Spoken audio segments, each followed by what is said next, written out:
എന്നാണ് പ്രതീക്ഷ. Kerala vision news, Thrissur. Thrissur Chirachi റൂട്ടിൽ പൊന്മരം കടപുഴകി വീണ് ഗതാഗതം തടസ്സപ്പെട്ടു. അപകടത്തിൽ 2 കാറുകൾ മരത്തിനടിയിൽപ്പെട്ടു. ആർക്കും പരിക്കുകളില്ല.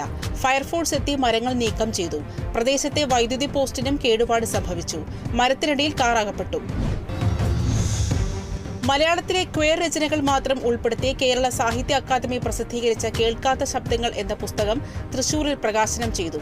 സാഹിത്യ അക്കാദമി വൈലോപ്പള്ളി ഹാളിൽ നടന്ന ചടങ്ങിൽ അക്കാദമി പ്രസിഡന്റ് കെ സച്ചിദാനന്ദൻ പുസ്തകം പ്രകാശനം ചെയ്തു. അലീന ആകാശമിട്ടായി പുസ്തകം ഏറ്റുവാങ്ങി.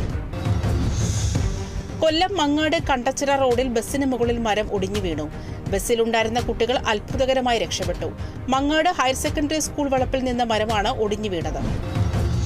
തൃശൂർ ഒല്ലൂക്കര സെന്റ് ജോസഫ് പള്ളിക്ക് മുകളിലേക്ക് വൻമരം കടപുഴകി വീണു.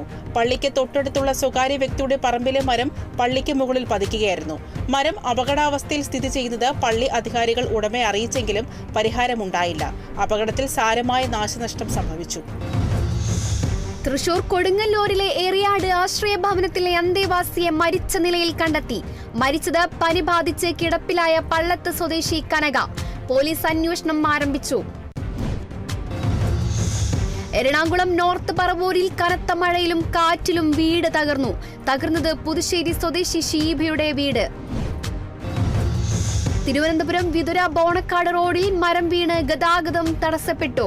വിതുര അഗ്നിശമന സംഘം സ്ഥലത്തെത്തി മരം മുറിച്ചു മാറ്റി ഗതാഗതം പുനഃസ്ഥാപിച്ചു. വധശ്രമത്തിന് പിന്നാലെ മുൻ പ്രസിഡന്റും റിപ്പബ്ലിക്കൻ പാർട്ടി സ്ഥാനാർത്ഥിയുമായ ഡൊണാൾഡ് ട്രംപിന്റെ സുരക്ഷ വർദ്ധിപ്പിച്ചു. ട്രംപിന്റെ സുരക്ഷയ്ക്ക് FBI ടീമിനെ നിയോഗിച്ചു. വധശ്രമത്തിന് പിന്നാലെ ട്രംപിന്റെ സുരക്ഷാ വീഴ്ചയിൽ അമേരിക്കയിൽ വിമർശനം. ബീഹാറിൽ വികാസ്ശീൽ പാർട്ടി നേതാവ് മുകേഷ് സാഹ്നിയുടെ പിതാവ് ജിതൻ സാഹ്നി കൊല്ലപ്പെട്ടു. മൃതദേഹം വികൃതമാക്കിയ നിലയിൽ. ആലപ്പുഴ ബുധനൂരിൽ ഗാന്ധിഗ്രാമം പദ്ധതിയിലെ വീടിന്റെ താക്കോൽ കൈമാറി. താക്കോൽദാനം ഹരിപ്പാട് MLA രമേശ് ചെന്നിത്തല നിർവഹിച്ചു. 2018 പ്രളയത്തിലാണ് ബുധനൂർ സ്വദേശി ചന്ദ്രന് വീട് നഷ്ടമായത്. എറണാകുളം പള്ളിപ്പുറം വയോജനങ്ങൾക്ക് തണൽ സംഘടനയുടെ നേതൃത്വത്തിൽ കർക്കിടക മരുന്ന് കഞ്ഞി വിതരണം ചെയ്തു. ചടങ്ങിന്റെ ഉദ്ഘാടനം NCP സംസ്ഥാന ട്രഷറർ PJ കുഞ്ഞുമോൻ നിർവഹിച്ചു. ഗുരുവായൂരപ്പന് വഴിപാടായി 5.8 കിലോഗ്രാം തൂക്കമുള്ള വെള്ളിയുരുളി സമർപ്പിച്ചത് തിരുവനന്തപുരം കവടിയാർ സ്വദേശിയായ വ്യവസായി TS അശോകും ഭാര്യ T ലേഖയും ചേർന്ന്. ഗുരുവായൂർ ക്ഷേത്ര ദർശനം നടത്തി കേന്ദ്ര ടൂറിസം സാംസ്കാരിക വകുപ്പ് മന്ത്രി ഗജേന്ദ്ര സിംഗ് ഷെഖാവത്ത്. മന്ത്രിയും ഭാര്യയും ക്ഷേത്രത്തിൽ തുലാഭാരം നടത്തി. കൊല്ലം പട്ടത്താനം വിമല ഹൃദയ ഗേൾസ് ഹയർ സെക്കൻഡറി സ്കൂളിൽ SPC ബാച്ചിന്റെ പാസിംഗ് ഔട്ട് പരേഡ് നടന്നു. ചടങ്ങിൽ കൊല്ലം മേയർ പ്രസന്ന ഏണസ്റ്റ് മുഖ്യാതിഥിയായി സല്യൂട്ട് സ്വീകരിച്ചു.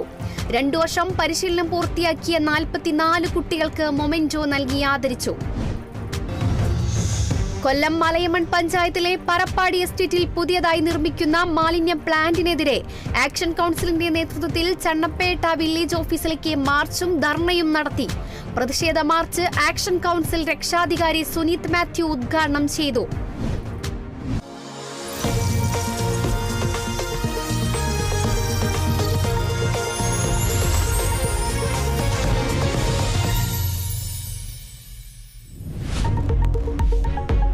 ആമഴഞ്ചാൻ തോട്ടിലെ മാലിന്യ പ്രശ്നത്തിൽ ഉത്തരവാദിത്തമില്ലെന്ന് റെയിൽവേ. ടണലിൽ അടിഞ്ഞത് റെയിൽവേ ഭൂമിയിലെ മാലിന്യമല്ലെന്ന് ഡിവിഷണൽ മാനേജർ.